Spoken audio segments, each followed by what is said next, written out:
Hola amigos, ustedes me han preguntado por este canal sobre cómo era la alfarería. Y bueno, pues ese es el tema que vamos a tratar hoy.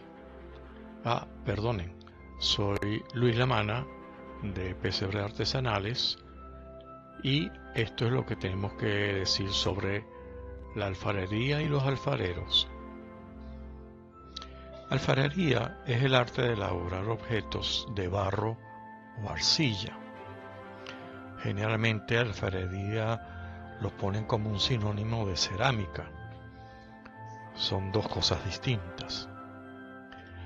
Alfarería es una palabra que proviene del árabe hispánico, alfajar, barro, que a su vez proviene del hebreo, afar, tierra, barro.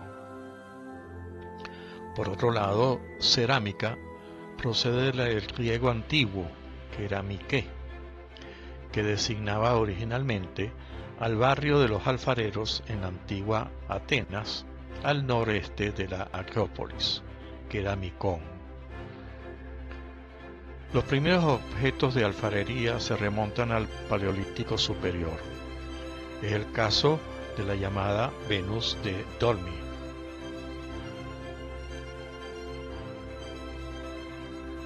Se han encontrado evidencias en la cuenca del río Amur entre Rusia y China que han revelado rastros de cerámica que datan del 14.000 a 13.000 antes de nuestra era. Esos trozos de alfarería encontrados al sur de China fueron datados por carbono 14 a finales de 1990 y se fecharon entre el 14.000 y 9.000 antes de nuestra era.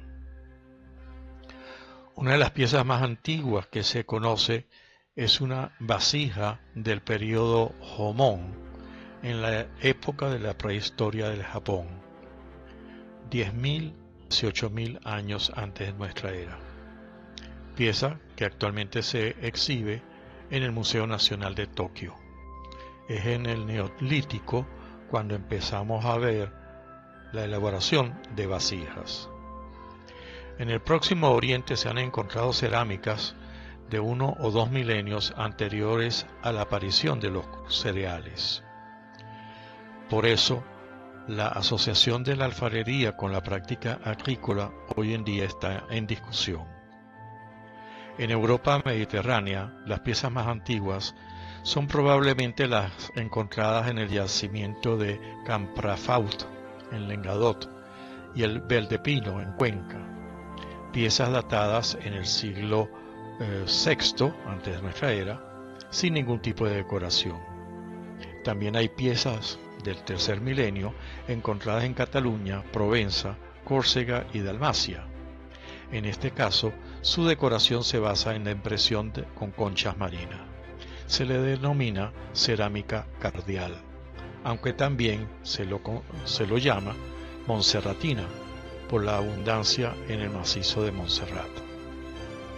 Los hallazgos arqueológicos en el Alto Egipto en la fase Nakada I hacen suponer que desde el 4500 al 3500 antes de nuestra era ya practicaban la agricultura, pero también esas vasijas las encontramos enterradas junto a las tumbas de sus muertos. Durante el Neolítico Medio, la cultura divini en Grecia produjo una cerámica con una gran cantidad de formas y una ornamentación policroma, sobre todo espirales y gekas. Al final de ese periodo fue que se utilizó una alfarería negra bruñida con la influencia anatólica.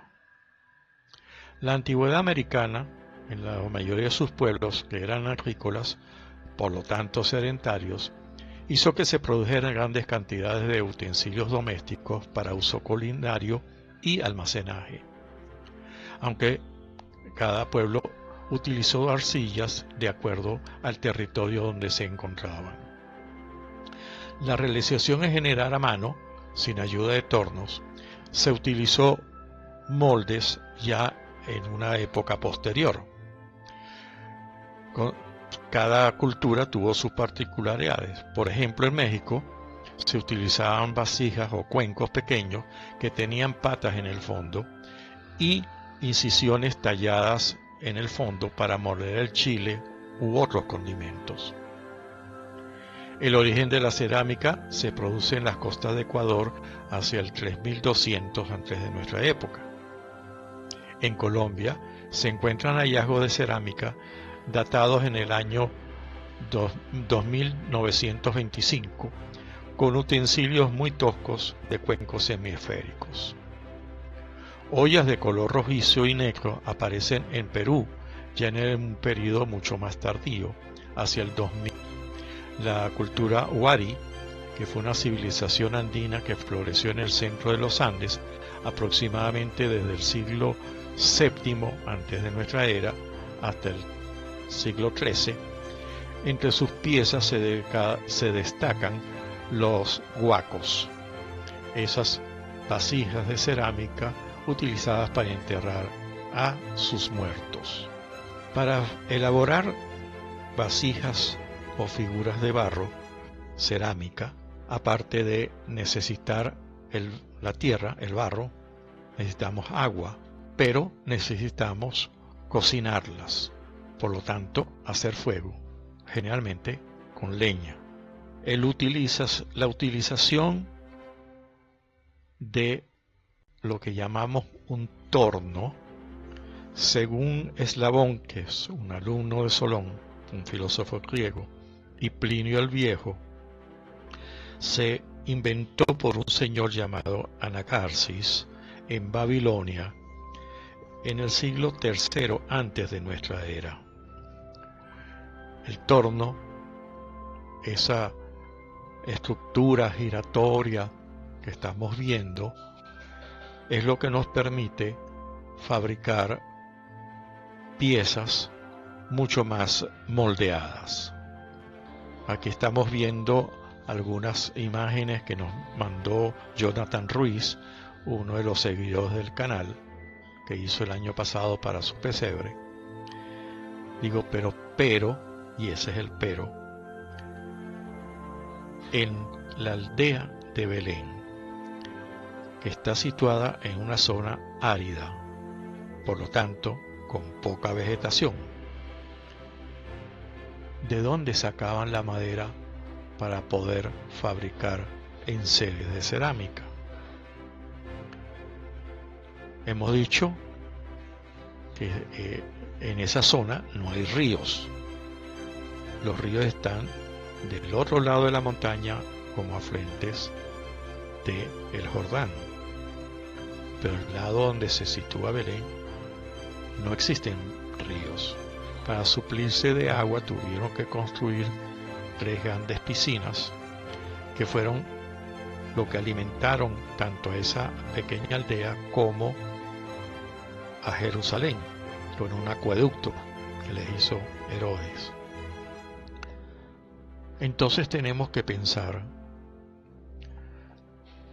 si bien la alfarería, como hemos visto en el Oriente Medio, fue utilizada, se requieren 2 elementos que la aldea de Belén no tiene.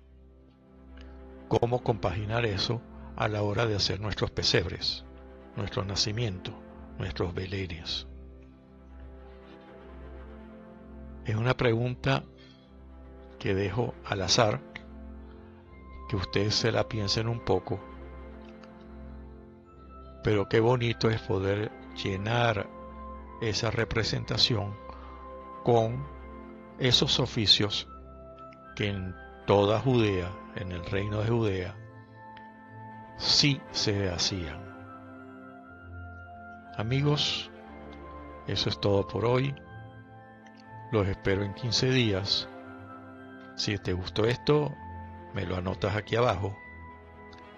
Si te interesó el libro que te hablé hace una quincena, ese libro que estamos tratando de terminar, que se titula Lo que nadie te contó del pesebre o Belén, en donde respondo a 5 preguntas básicas.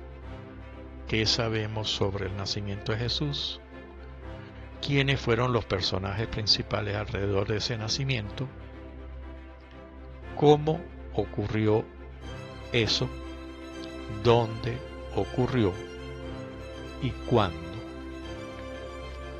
Si te interesa las respuestas que doy a esos cuestionamientos, no te olvides de escribirme a mi correo. No aquí abajo, sino a mi correo. El correo te lo estoy poniendo en imagen y también en la descripción del video te estoy poniendo el correo para que puedas ir directamente al enlace. Eso es todo. Gracias por escucharme. Hoy quise hacer un video distinto. No me han visto la cara. Entonces los espero en 15 días. Hasta la próxima.